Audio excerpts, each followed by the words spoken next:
Hello, this is Dr. Grande. Today's question is, can I offer an update on the case of Robert Tellis, including his testimony at trial? Just a reminder, I'm not diagnosing anybody in this video, only speculating about what could be happening in a situation like this. If you enjoyed this video, please like it, subscribe to my channel, and consider supporting me on Patreon. I will put the link to Patreon in the description for this video. First, I'll look at the background of this case, move to the timeline of the crime, then offer my analysis. Robert Tellis was born in 1977 in Mississippi and was raised in El Paso, Texas. After living in Denver, Colorado for a while, he moved to Las Vegas, Nevada, and worked as an HVAC technician. In 2014, Robert graduated from law school. He started his own law firm, but gave up to run for public office. In 2018, Robert was elected as the public administrator for Clark County and assumed office in January 2019. The public administrator is a government office that takes control of the property of people who have died to make sure the property goes to the right place. Robert had a staff of 9 full-time employees and a few part-time workers. This is not considered a particularly glamorous public office, but Robert was excited about it. He was interested in using this position to springboard to county commissioner and eventually to the governor of Nevada. Unfortunately for Robert, his plans for political glory were destined to fail. His personality aggravated the people who worked for him. He was described as incompetent, inexperienced, grandiose, controlling, and angry. The employees referred to him as boss baby, which of course is an unfair characterization. A baby's level of maturity is actually substantially higher than Robert's. After his ascension to power, Robert put controversial rules in place. For example, he wouldn't let the employees talk to one another, and he cut overtime pay. As Robert demanded more from the workers, they accused him of not doing his job. He would not return phone calls and was getting behind on cases. On March 1, 2020, Robert was arrested for domestic battery and resisting arrest. Body camera video showed Robert being taken to a police vehicle and yelling, "You guys just want to take me down because I'm a public official." It appeared as though Robert was intoxicated on both alcohol and power. The battery charge was dismissed, and Robert only received a 90-day suspended jail sentence for the resisting arrest charge. He was forced to participate in a class called Corrective Thinking. In the summer of 2021, the public administrator employees noticed that Robert had become close to an estate coordinator named Roberta Lee Kennett. She appeared to have a lot of newfound power, passed over other workers who had seniority, and often giggled with Robert. Infidelity seemed like a possibility. Concerned that Robert would win the 2022 Democratic primary and once again be elected public administrator, the employees came up with 2 strategies to derail his plans. The first strategy was for the second in command at the office, Rita Reed, to run against Robert. The second strategy involved collecting evidence of Robert's alleged affair with Roberta. The employees captured video of Robert's vehicle and Roberta's vehicle side by side in a parking garage. The alleged lovers entered the back seat of Roberta's SUV, and their heads appeared to make contact. When Roberta exited the rear seat to move to the front seat, she could be seen adjusting her clothing. This video was supplied to a reporter for the Las Vegas Review-Journal named Jeff Gehrman. As part of Jeff's investigation, he interviewed Robert, who denied the allegations. Robert allegedly retaliated against his employees for informing Jeff about what was going on, but there was nothing he could do about the story. Jeff published an article about a month before the primary. It contained accusations of an inappropriate relationship with a subordinate, as well as favoritism. Robert was defeated by Rita Reed in the Democratic primary. As Robert served out the remainder of his time as the public administrator, Jeff continued writing stories about him. Now moving to the timeline of the crime. On Saturday, September 3, 2022, a neighbor of 69-year-old Jeff Gehrman called the police and said that he discovered Jeff's body. When the police arrived at Jeff's residence on Bronze Circle in Las Vegas, they found his body on the side of his house. He had been stabbed 13 times. Here is what the police found during the course of their investigation. Video surveillance captured a mysterious figure walking through the side gate of Jeff's house at 11:18 a.m. on Friday, September 2, one day before Jeff's body was discovered. 5 minutes later, Jeff exited his house through the garage door and walked to the side. At this point, the mysterious figure attacked him. The police released an image of the suspect wearing an orange vest, like a construction worker would wear, as well as a wide-brimmed straw hat, sneakers, gloves, and carrying a bag. Later, they released an image of a Yukon Denali SUV, which was driving around Jeff's neighborhood at the time of the murder. The vehicle matched the description of one owned by Robert's wife. The police received a tip which led them to searching Robert's house. They found a wide-brimmed straw hat and a pair of sneakers. The items had been cut up. Lab results indicated that Robert's DNA was inside the sneakers. His DNA was also found under the fingernails of Jeff's right hand. Robert was indicted for one count of murder with a deadly weapon of a person over the age of 60. His trial started on August 14, 2024. At the time I'm making this video, the trial is drawing to a close. Now moving to my analysis.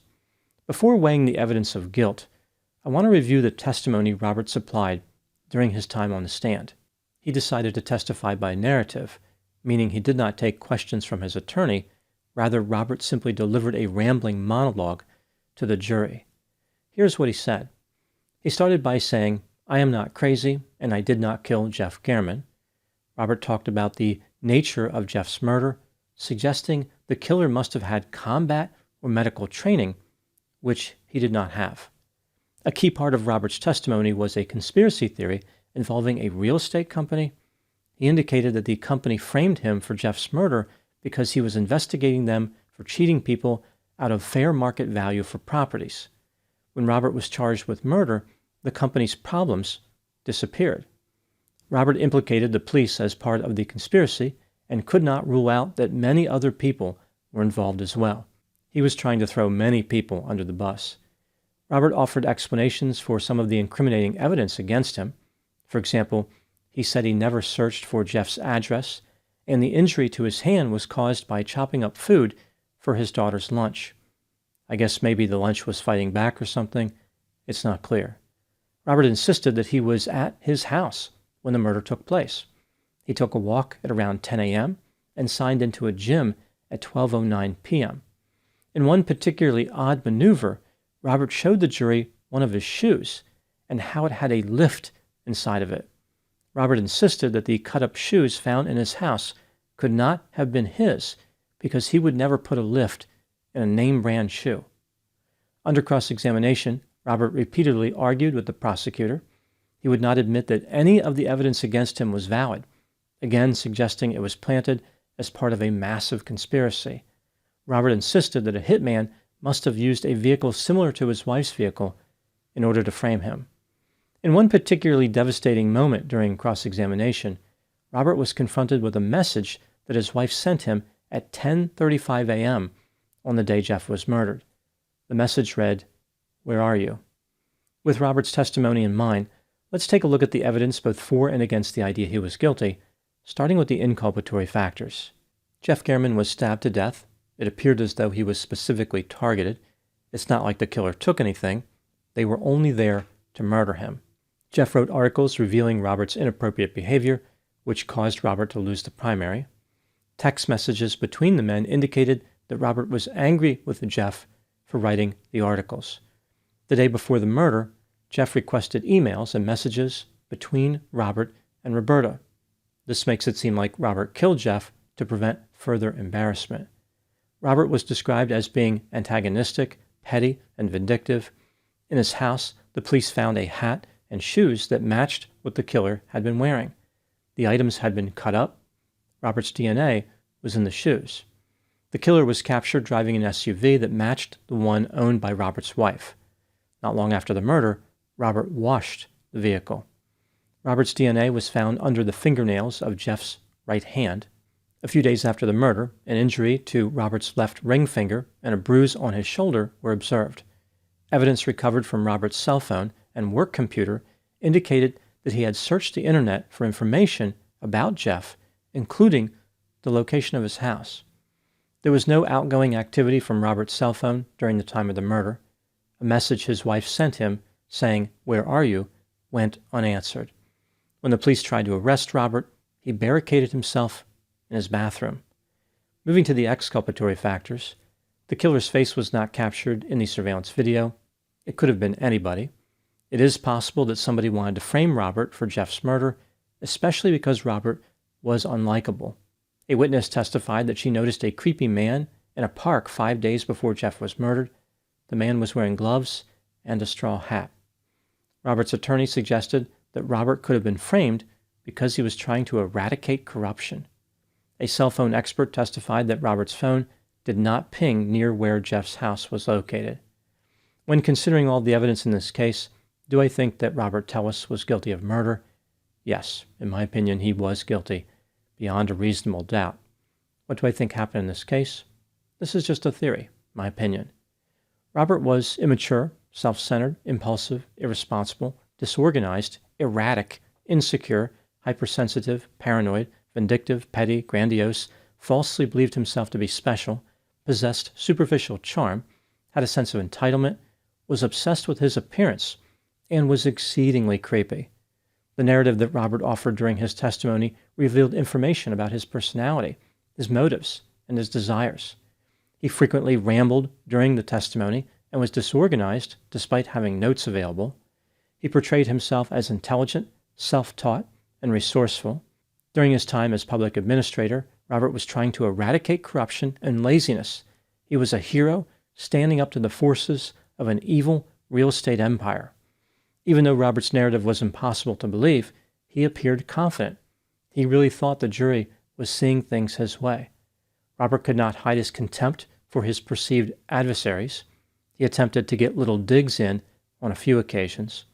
If one were to believe Robert's story, then many people lied about him and wanted to send him to prison for life. Yet, he didn't seem particularly angry about that. He calmly described how the conspiracy unfolded. Most people would be pretty upset if something like that happened to them, mostly because of the being framed for murder part. Robert was argumentative even when it did not help his situation. He never admitted responsibility for anything or acknowledged that any of the evidence against him was credible. Every inculpatory item was attributed to the conspiracy. I believe that Robert killed Jeff because the articles that Jeff wrote derailed his political career. Robert did not want to be held accountable for his bad acts. On the stand, Robert tried to transform the homicide into a hero's journey. His testimony was not just about defending himself. He testified in order to further this narrative of his greatness and the significance of his time as public administrator. Robert wasn't just a low-level public servant. Rather, he was actually important. He was such a pivotal figure that derailing one of his investigations led to a huge conspiracy between a real estate company, law enforcement, and others. Everybody was corrupt. Everybody was out to get Robert. He wants people to believe the attention he attracted was due to him being the best public administrator that Clark County had ever seen. These evil conspirators not only framed an innocent man, they destroyed the career of the greatest public servant in history. He is both a hero and a victim at the same time, who was only attempting to expose the truth. The irony of this case is that many of the accomplishments falsely claimed by Robert Tellis, Jeff Gehrman actually achieved. Jeff is the one who uncovered wrongdoing. He is the one who exposed the truth. He was keeping the public safe from wrongdoing. Robert not only murdered Jeff, he tried to steal the credit that Jeff deserved. Those are my thoughts on the case of Robert Tellis. Please put any opinions and thoughts in the comment section. They consistently generate an interesting dialogue. As always, I hope you found my analysis of this topic to be informative. Thanks for watching.